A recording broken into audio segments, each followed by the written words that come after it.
You know what? Greetings! This is Griff Ruby, the Nostalgic Catholic, with another Asimov review.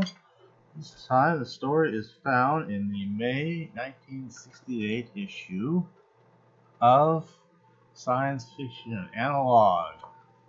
Science fiction, science fact. So, finally getting stories in this magazine that is used to be Astounding Science Fiction, and now it is.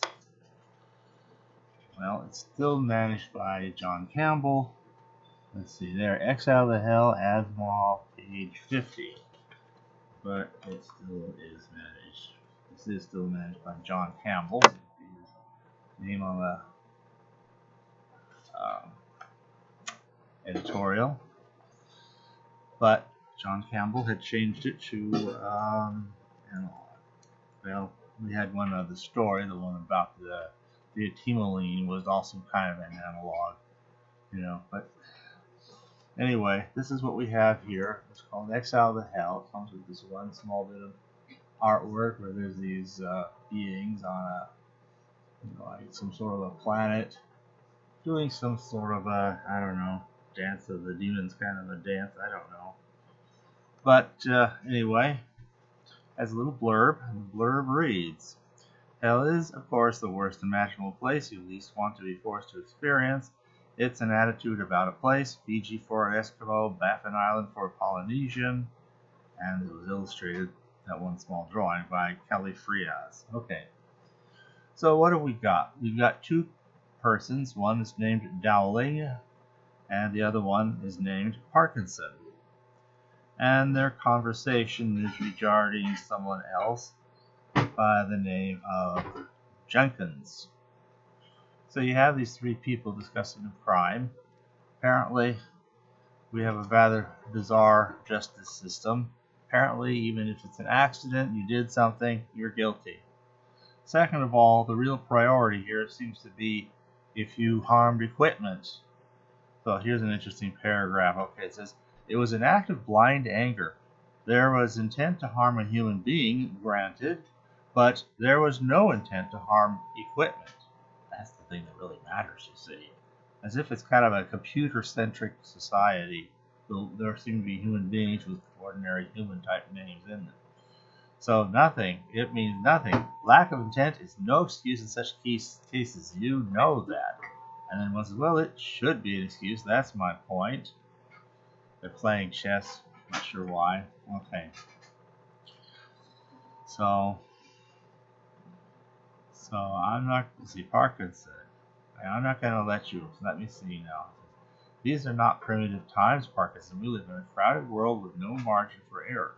As small a thing as a blown out transistor could endanger a sizable fraction of our population.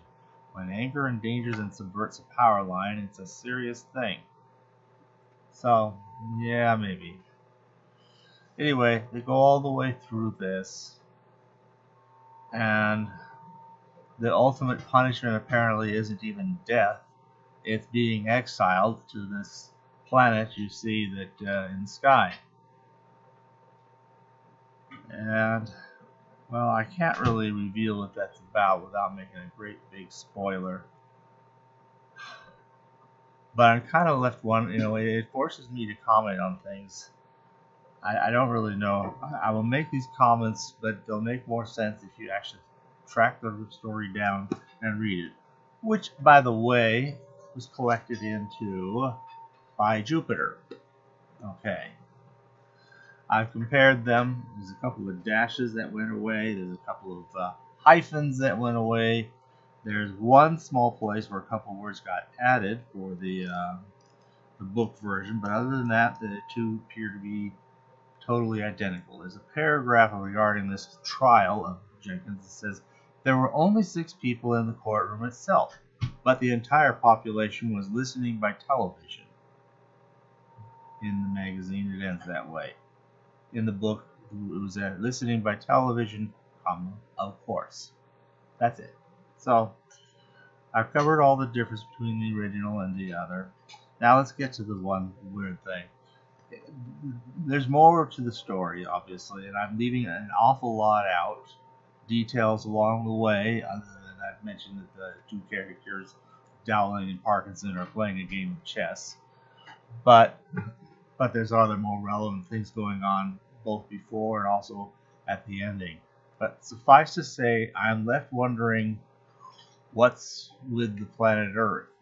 Is it just that people are away from it so long it's too much for them to handle? Has it become a radioactive world? That's not clear. In fact, there's a lot that's not clear. I guess the idea is you're not supposed to see the surprise that comes at the end. A little change of perspective that, like I said, can't really be gone into without changing without totally spoiling the story, such as it is. Anyway, but he's starting to come back up, and obviously it was seen as being good enough for John Campbell to accept and put in his magazine. He only has a couple more stories that will go in John Campbell's magazine before John Campbell himself is gone. But at least at this point in time, he's still there, and it's still his. But it's no longer astounding science fiction. And that's really, there's not much to say about this story. Like I said, I can't describe it without totally spoiling it. And it's kind of fun. One can kind of spend some time, trying to figure out why would things be this way, even once you've read the whole story. So I don't know what that means, but there it is. That's all I have on that story. Thanks for listening.